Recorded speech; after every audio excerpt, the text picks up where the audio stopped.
hamba-hambanya yang bersyukur kepada Allah Subhanahu wa ta'ala.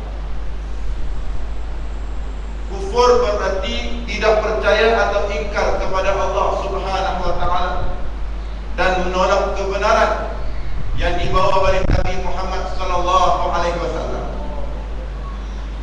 Kufur iaitu tidak percaya apa yang diturunkan oleh Allah.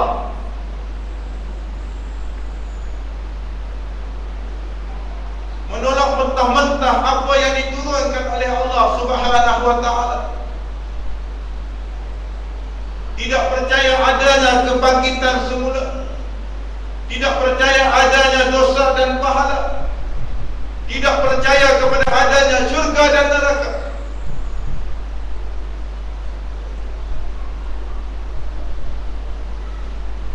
Muslimin dan muslimat dirahmati Allah Subhanahu wa ta'ala.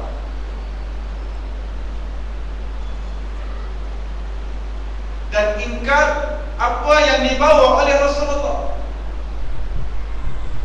Dia percaya, dia beriman kepada Allah Subhanahu wa ta'ala, tapi dia ingkar. Dia menerima Islam dalam masa yang sama, dia ingkar kepada apa yang dibawa oleh Rasulullah.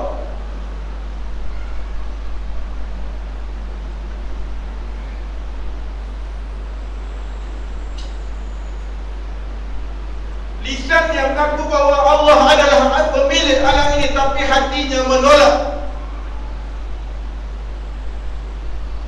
Lisannya percaya kepada adanya undang-undang Allah. Lisannya percaya adanya Al-Quran, tapi hatinya tidak percaya. Ragu-ragu terhadap apa yang diturunkan oleh Allah.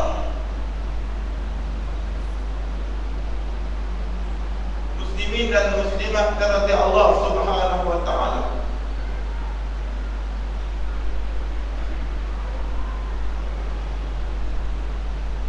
Bagaimana Allah gambarkan? Bagaimana Allah gambarkan dalam permulaan surah Al-Baqarah?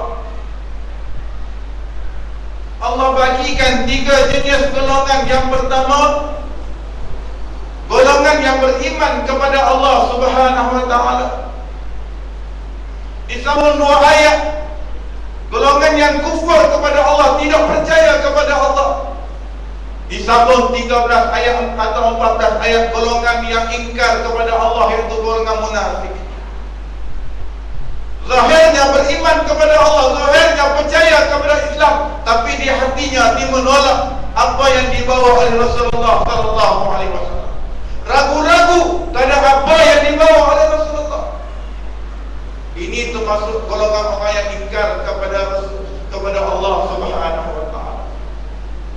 Muslimin dan muslimat dari Allah Subhanahu wa ta'ala, kita nak lihat bagaimana Allah Subhanahu wa ta'ala beri azab kepada golongan yang tidak percaya dan ingkar.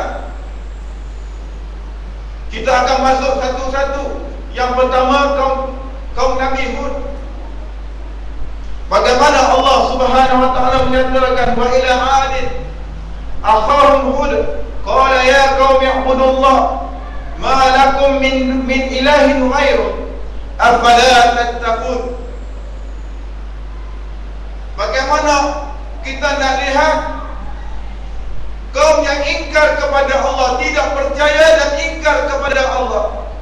Allah Subhanahu wa ta'ala bayar kes kepada mereka. Kalau hari ini berapa ramai yang ingkar, tidak percaya dan ingkar kepada ajaran Nabi Muhammad sallallahu alaihi wasallam.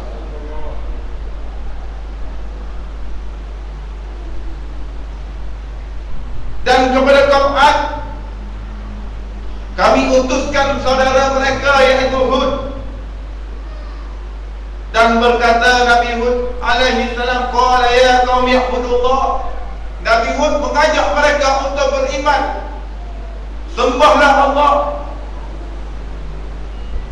Tidak ada Tuhan bagi kamu selain pada Allah Subhanahu wa ta'ala.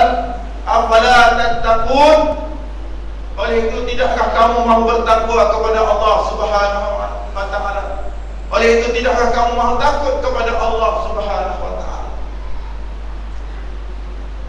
Nabi Hud diutuskan kepada Nabi Ad, kaum Ad, alaihi salam menyeru kaumnya untuk menyembah Allah. I'budullah, sembahlah Allah yang Maha Esa. Muslimin dan muslimat kata Allah